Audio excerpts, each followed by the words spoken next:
조원태 대표이사가 공동경영의 유훈과는 달리 한진그룹을 운영해왔고 지금도 가족 간의 협의에 무성의와 지연으로 일관하고 있다.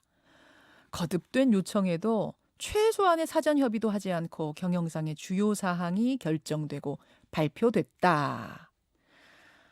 누구 말이냐면요. 한진그룹 조연아 전 부사장이 공개적으로 동생을 비판하면서 한 말입니다.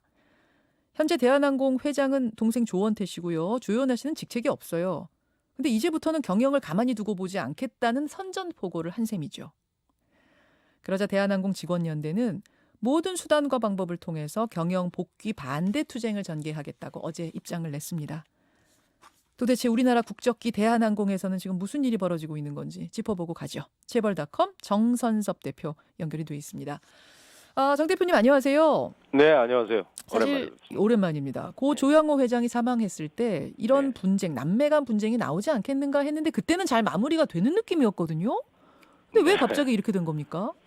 갑자기라는 것보다도 사실은 그 예고편이 지난번에 그 공정거래위원회에서 동일인을 지정할 때 동일인이라는 거는 우리가 법적 용어입니다만은 그게 사실은 대표자 즉 회장을 얘기하는 거거든요. 예. 대규모 기업 집단에. 예. 그때도 가족들 간에 사실은 뭐 상당한 분쟁 소지가 있었죠. 그렇죠. 이곳저곳에서 이제 불거져 나왔는데 그것이 일단 뭐 그 상속 과정에서 계속 진행되면 문제가 되니까 아마 잠복돼 있지 않았나 하고요. 그다음에 이 조연아 그 전 부사장이 예. 아버지의 유언을 어겼다 이런 얘기를 했는데 예. 그 유언을 들은 사람은 조원태 회장이거든요, 현재. 예, 그 유일하게 이제 그 미국으로 건너가서 임종돼 있었다는 거니까. 예. 그런데 그 가족 간의 화합을 통해서 경영하라 이 말 자체가 각 형제들 간에 또는 그 엄마나 뭐 이런 그 가족들 간의 해석이 좀 다른 거 아닌가 이런 생각이 좀 들어요. 그렇게들 생각하세요. 예. 이번 11월 인사가 결정적으로 조연아 씨를 화나게 하지 않았느냐, 자극하지 네. 않았느냐 이런 분석도 나오던데. 예, 그렇죠. 조연아 씨는 아마 이제 그 앞으로 상속이 끝나고 나서 예. 기대했던 어떤 재산 분할이라든가 독자 경영 이런 거를 생각을 했을 거예요.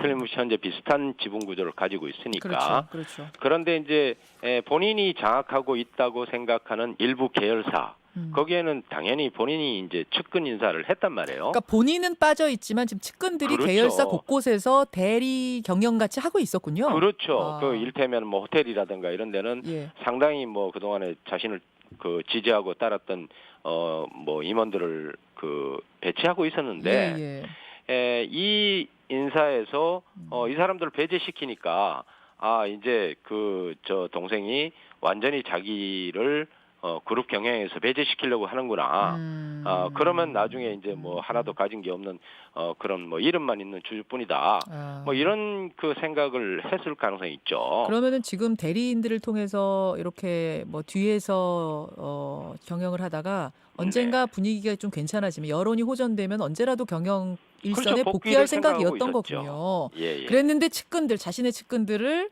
이렇게 배제시키는 쳐버리는 걸 보면서 결국 들고 일어난 거다. 그렇죠. 뭐 저 자기를 지지하는 임원이 없으면 나중에 복귀할 수 있는 길이 없죠. 일단 직원들 분위기는 흉흉하더라고요. 일단 익명 게시판 제가 가보니까요. 네네. 마녀가 움직이기 시작했다. 힘을 모으자. 뭐 이런 글도 올라오고. 네. 대한항공 노조에서는 경거망동한 행동이다. 자숙과 반성의 시간이 선행돼야 한다. 모든 수단을 통해서 복귀 반대 투쟁 전개할 거다. 이런 성명도 나오고. 네. 저는, 그런 것들이야 사실은 뭐 익명성이 있고 또 뭐 본인이 정확한 걸 밝히지 않기 때문에 신상을 뭐 누군가의 사주를 받아서 했을 수도 있는 거니까 어쨌든 간에 그 사회적 여론은 조현아 씨한테 우호적이진 않죠. 여전히 안 좋죠. 땅콩 회항 이후에 보여준 어떤 그 모습들이 사실은 뭐 조원태 씨도 마찬가지입니다만은 크게 그 중원 자녀들에 대한 그 인식이 별로 좋지 않은 상황이죠 지금은. 지금 항공업계가 굉장히 어렵잖아요. 전반적으로. 네, 그렇죠. 대한항공도 어렵고. 근데 이렇게 네. 가족 간 분쟁까지 터지게 되면은 상황이 더 심각해진다는 걸 분명 알 텐데. 알면서도 당연하죠. 왜? 뭐 그거는 참 이해가 좀 안 되는, 이번에 그 남매의 난은 좀 발단부터 이게 앞으로 어떻게 전개될지, 이게 사실은 대한항공이라는 것이 우리나라의 국제기이기도 하지만은 한국의 대표적인 그 항공사 아닙니까? 그렇죠. 우리나라 항공산업 자체를 뒤흔들 수 있는 그런 아주 중요한 문제예요.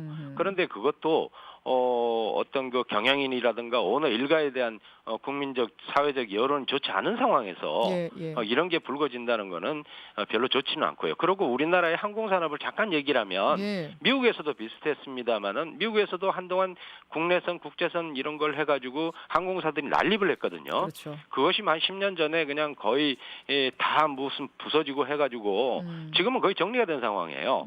우리나라도 최근 들어와서 이상하게 뭐 저가 항공이다 하면서 업체가 지금 한 5-6개 정도가 지금 난립하고 있거든요. 예, 예. 이건 뭐 구조조정을 통해서 산업합리화 문제가 관계 있는데 이건 아마 정리가 좀 돼야 되는 그런 상황이에요.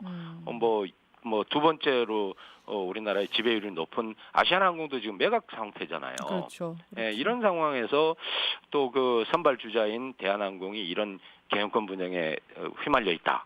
이건 뭐 우리나라 항공산업이 앞으로 참 먹구름 속에 있는 거죠 지금. 좀 우월의식, 특권의식이 있어서 그런 건 아니에요, 대한항공이?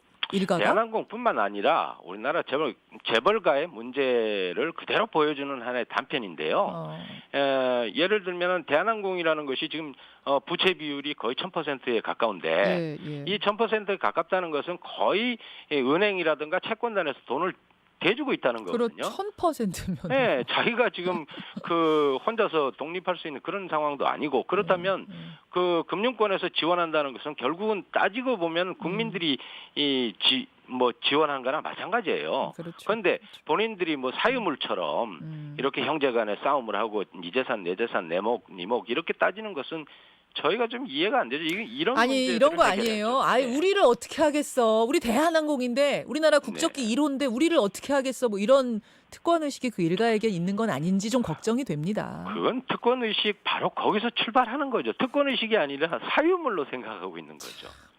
아무튼 이 남매의 난 결과는 어떻게 될 걸로 보세요? 지금 여러 분석들 나오는 거, 전망 나오는 거 제가 조금 추려보면 내년 3월에 한진칼 주주총회가 열리는데 지금 대한항공은 압도적으로 지분을 높게 가진 사람이 없기 때문에 결국 외부 주주인 강성부 펀드하고 조현아 씨가 손을 잡고 조원태 회장을 대표이사직에서 물러나게 하진 않겠느냐. 뭐 이런 전망도 나오던데 어떻습니까? 그거는 좀 아마 잘못된 전망 아닌가 싶고요.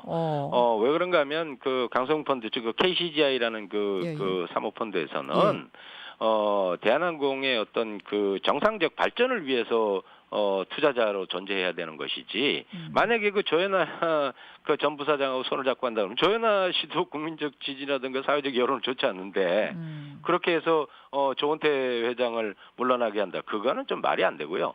어쨌든 간에 형제들이 지금 가진 지분이 거의 한 25~26%밖에 안 되잖아요. 가족 전체가 갖고 있는 가족 전체 거 합쳐도. 그러니까 한 4분의 1밖에 안 되는데 외국인 주주라든가 뭐 아까 얘기한 강성부 펀드라든가 이런 그 지분이 많이 분산돼 있단 말이에요. 이 분산된 지분을 우리가 과거부터 얘기했던 것이 지분을 분산화시켜서 공정 경쟁을 통한 어떤 그 정상적 경영 이런 것들을 그 우리가 요구하는 거잖아요. 그렇죠. 그런데 이것이 한쪽으로 잘못 쏠림이 있어가지고 오히려 더 그 악화시키는 이런 상황이 된다면은 그건 또 이제 그 뭐 주식시장 또는 지분 구조에서의 문제가 있는 거죠. 그러니까 이런 지배 구조 속에서는 아마 강성부 펀드가 해야 될 역할은 뭐 주주총회에서 보다 정상적으로 궤도에 오를 수 있는 그런 그 경영 구조를 가져갈 수 있는 그런 그 뭐 도움을 줘야 되겠죠. 결국은 어떻게 될 걸로 보세요? 그냥 다 일가들이 이 그룹을 쪼개서 가는 방향으로 갈 거라고 보십니까? 저는 그럴 가능성이 굉장히 높다고 봐요. 어차피 다른 우리나라의 재벌가들에서 벌어진 싸움들을 보면 결국은 이제 재산 분할이거든요. 그렇더라고요. 내 몫을 달라는 거니까 그런 쪽으로 독립 경영 체제를 가져가지 않겠냐 그런 전망이 높죠. 여기까지 보죠. 고맙습니다. 네, 감사합니다. 재벌닷컴 정선섭 대표였습니다.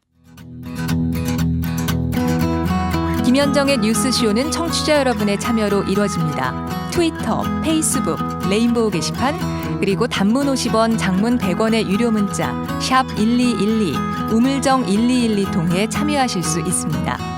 김현정의 뉴스쇼, 여러분과 함께 만듭니다.